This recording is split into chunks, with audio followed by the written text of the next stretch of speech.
और हमारे नेता आदरणीय चिराग पासवान जी, एनडीए के सभी नेता एक दूसरे के संपर्क में हैं। सबको उम्मीदवार उतारने की आजादी है। इसमें भी मान लीजिए जिसके पास विधायक होगा वो चुनाव जीतेगा।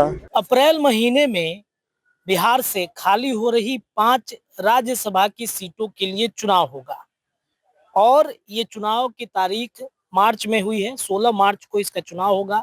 26 फरवरी से पूरा जो प्रोसेस है चुनाव का उसकी शुरुआत होगी। 202 सीट हैं इस बार एनडीए गठबंधन के पास में। बिहार में विधानसभा के अंदर में 202 विधायक हैं एनडीए के। तमाम जो घटक दल हैं उन सभी घटक दलों में। तो इसमें एक बड़ा सवाल ये उठता है कि 202 सीटों के लिए कितनी विधानसभा के अंदर में कितने विधायक समर्थन करेंगे। अगर आंकड़ों के हिसाब से देखा जाए तो 41 सीट पर यानी कि 41 विधायक पर एक राज्यसभा का सीट होता है। ऐसे में अगर कुल मिलाकर देखा जाए तो एनडीए के पास 202 में 4 ही सीट एनडीए के पास में आ रहे हैं और 5वां सीट पूरा करने के लिए 3 विधायकों की कमी हो रही है। तो सवाल ये उठता है कि 5 सीट खाली हो रहे हैं और अगर महागठबंधन की तरफ भी जोड़ा जाए तो उधर भी 41 सीट पूरी नहीं हो रहे हैं। कुल मिलाकर महागठबंधन के 36 विधायक ही हो पा रहे हैं। तो ऐसे में सवाल उठता है कि क्या एनडीए गठबंधन से कोई विधायक महागठबंधन का समर्थन करेंगे या फिर महागठबंधन के विधायक एनडीए का समर्थन करेंगे। क्या तेजस्वी के विधायक को एनडीए गठबंधन तोड़ लेगी। कई नाम की चर्चा है जिस नाम पर मंथन चल रहा है कि कौन हो सकता है। मनीष वर्मा जो नीतीश कुमार के बेहद करीबी में से माने जाते हैं उनके नाम की भी चर्चा है। उपेंद्र कुशवाहा दोबारा राज्यसभा टेन्योर मतलब दोबारा उनका होगा कि नहीं, ये भी एक बहुत बड़ा सवाल है। इसके अलावा चिराग पासवान अपनी मां रीना पासवान को लेकर के भी बातचीत कई बार इशारों में किया है। हालांकि डिनाई भी वो करते रहे हैं। तो कई नाम है जिन नाम पर मंथन चल रहा है, तो इसको देखना होगा।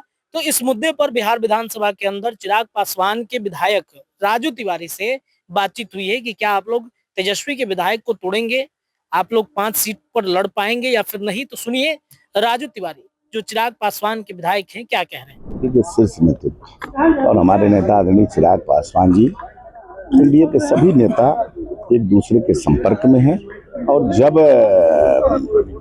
सब लोग बैठ करके निर्णय लेंगे तो वही हम लोग का निर्णय होगा। जो हमारे नेता आदरणीय चिराग पासवान का दिशा निर्देश होगा उसी पे पार्टी के एक विधायक काम करेंगे। दावेदारी है, हम भी उम्मीदवार उतारेंगे। दावेदारी है भाई, सबको उम्मीदवार उतारने की आजादी है।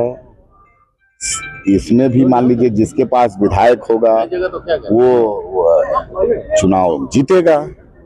इसमें क्या कहना है। आपको लगता है राजू तिवारी जी आज तक ये चलन रहा है कि यहाँ पर राज्यसभा का चुनाव नहीं हुआ, लेकिन इस बार आरजेडी उम्मीदवार उतारते तो फिर चुनाव। भाई देखिए, चुनाव नहीं हुआ है। ये मुख्यमंत्री जी चाहते हैं कि किसी तरह से हॉर्स ट्रेडिंग का मामला ना आए, लेकिन जब आपके पास उतना विधायक ही नहीं है तो फिर आप किस परिस्थिति में उतारेंगे, ये तो उनका अपना विषय है ना। 5वें सीट हम लोग विधायक की आवश्यकता होगी भाई, तो हमको आवश्यकता होगी। हम अपना होमवर्क कर रहे हैं।